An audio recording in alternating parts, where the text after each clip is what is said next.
Kalau termasuk orang yang nggak setuju ya kalau orang sholawatan terus berlebihan tapi khidmah ini Nabi kurang. Maksudnya gini loh, sholawatan berlebihan ya.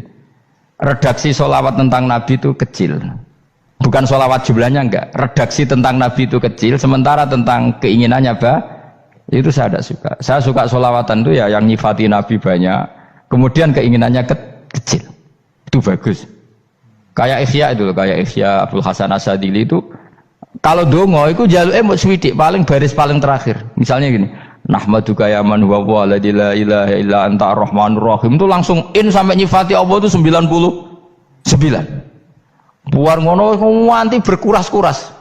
Lagi terakhir mau jaluk dongo sithik. Nah kowe kan enggak muni muji Allah mau basa-basi tok. Alhamdulillah rabbil alamin wassalatu wassalamu ala Muhammadin. Mau nggo syarat tok. Baru Allahumma inna nas'aluka nganti telung lari.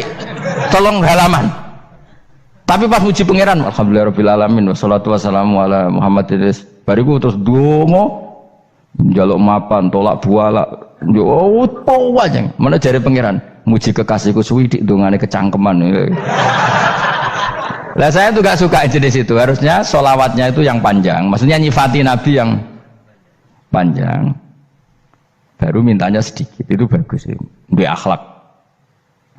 Makanya saya diantara sholawat yang senang itu sholawatnya Habib Ali Al-Habsyi yang arang Simtudur. Kalau beliau baca sholawat itu sholatan yattasilu biha ruhul musolli alaihi bi fayam basitu fi qalbi sirru nuri ta'alluqi bi wa hubbi wa yuktabu biha bi inayatillahi ta'ala fi hisbi. Jadi dia baca sholawat itu, ya Allah berikan sholawat kepada kekasihmu Muhammad.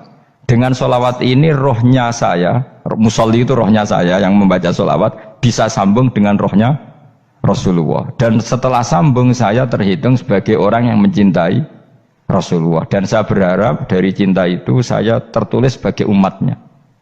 Nah, aku kan enggak mau sholawat itu mau saya termasuk orang yang enggak saya loh ya. Tapi ya tetap baik dibanding nganggo primbon ya satu sholawatan itu. Tapi boleh punya etika lah dengan Rasulullah itu. Boleh kalau dongo nyifati Nabi yang banyak, ya baru keinginan. Kan banyak itu sholawat yang seperti yang saya misalnya di kitabnya Sayyid Muhammad ada Allahumma sholli ala sayyidina Muhammad nuri kalam alladzi. Wah nyifati Nabi itu sampai panjang lebar baru menceritakan hajatnya. Kalau kamu kan enggak nyifati Nabi basa-basi, mau sidik mana. Malah kadang orang misalnya ala Muhammad. Kok ala Muhammad muni Sayyidina aja disoal. Misalnya terus baru kudungannya apa? Panjang. Saya termasuk yang enggak setuju karena itu menurut saya kurang etika. Makanya Rasulullah itu kalau berdoa kalau sudah nyifati Allah, coba tak beri satu contoh saja doanya Nabi. Alhamdulillah hamdan yuwafi ni'amahu wa yukafi'u mazidah ya rabbana lakal hamdu kama yanbaghi li jalali wajhika 'azimi sultanik la nuqsi sana'an 'alaika anta kama asnaita 'ala nafsik. Itu sudah berapa itu nyifatin itu belum doanya tuh.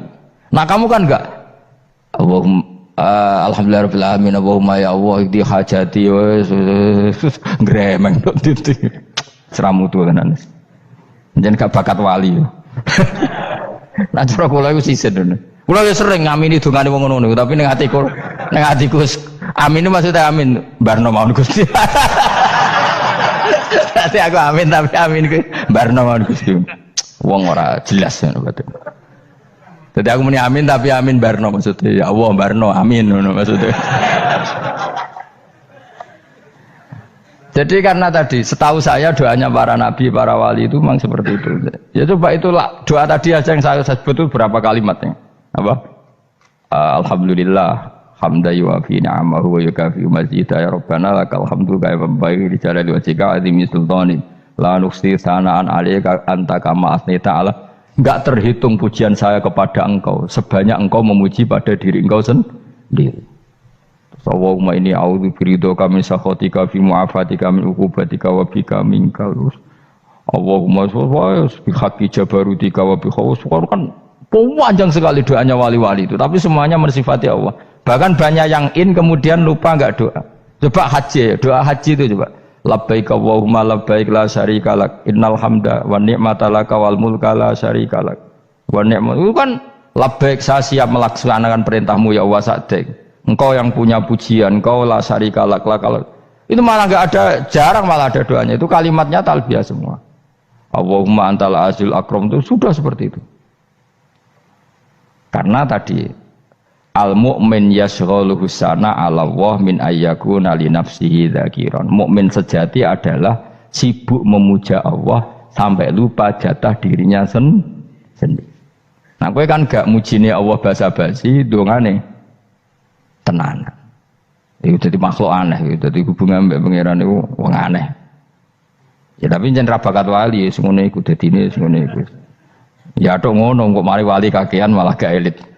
Jadi tapi saya mohon itu di sholawat itu usahakan jumlah paling enggak jumlah sholawatnya banyak, doanya sedikit. Paling enggak misalnya kamu tidak punya kalimat yang apa baik ya mau sholawat ping 100 dungane salare biar guling-gilingan apa kita menyebut kekasihnya Allah lebih banyak ketimbang kita menyebut hajat kita sendiri ya gitulah. Paling enggak punya etika seperti itu ya. Kalau kamu enggak punya segot-segot sing keren, bacalah sholawat berapa 100 terus cerita awam Gusti utang kula kathah. Mengke ra jawab wis roh.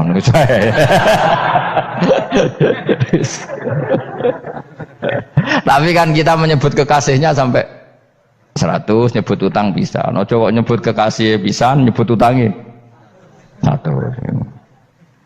Berarti yang sampeyan ditakoki pangeran, kowe nyebut kekasihku piro pisan, nyebut utang 100, dasar rayu utang ngono-ngono. Ya ada, saya termasuk orang yang nggak setuju tadi. Jadi kalau redaksi sholawat cari yang mujinya Nabi lebih lebih banyak. Karena itu nanti lebih diridhoi Allah Taala. Coba Allah sendiri kalau nyebut nabinya itu hitung saja. Laqad ja'akum rasulun min anfusikum. Jadi rasulun min anfusikum, seorang rasul yang sejenis dengan kamu. Terus azizun, orangnya sangat terhormat. Alaihi ma'anitum, rasul ini siap menanggung apa yang kalian tidak mampu. Kowe ra bakat mlebu swarga baru kaya syafaate Nabi akhirnya mlebu swarga. Kowe ra kelar korban, Nabi tahu mengorbankan kita semua.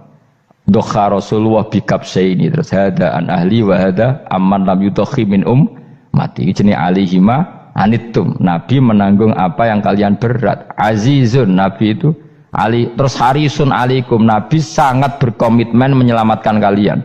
Haris itu keinginan yang berlebihan, itu jenenge apa? Haris, kiai kuno namanya ini ngungseng, keinginan yang over.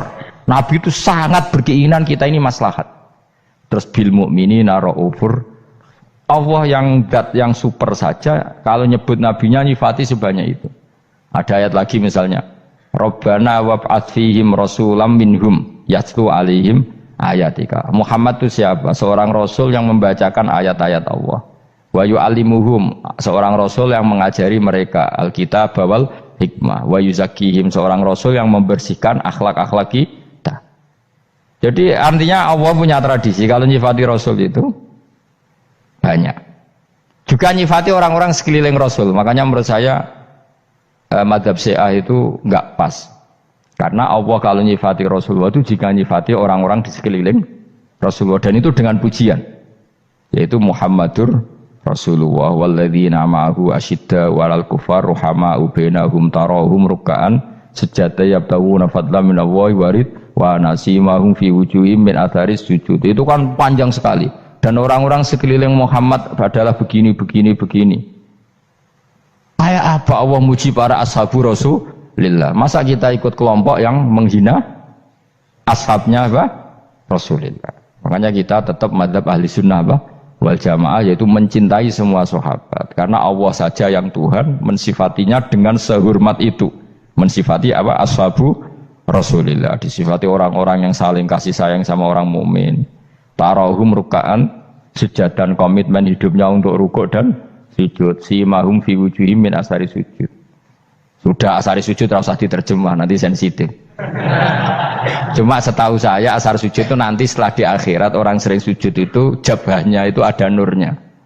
Tapi kalau ada yang nafsirkan asari sujud itu warna tertentu ya semboy.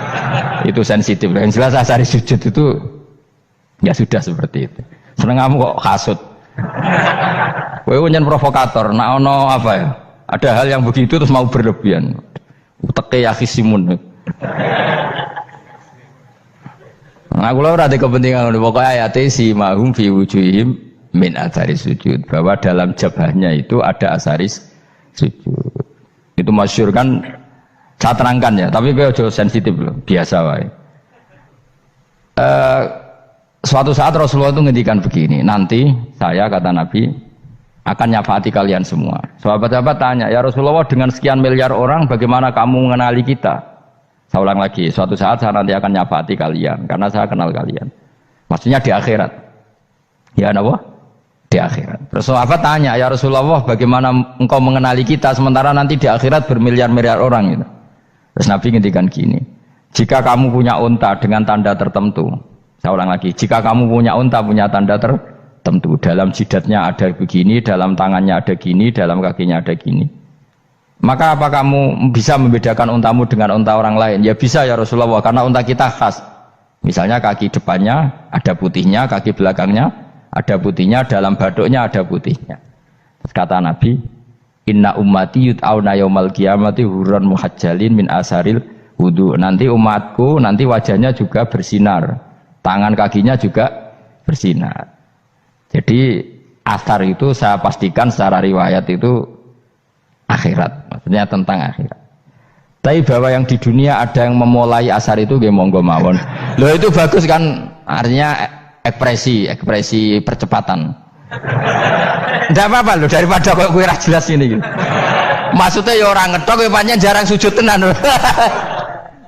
Wis ora usah sensitif, tapi yang jelas ya nanti. Ya sampean kiamat ruang samu. Nanti hisab itu nanti kalau hitung hanya sekitar 3 jam. Hisabnya sak dunia itu hanya sekitar, karena malaikat itu tidak kesulitan sama sekali. Tak warai ya. Ini nggak akan salah saya dalam hal ini karena riwayatnya sahihah.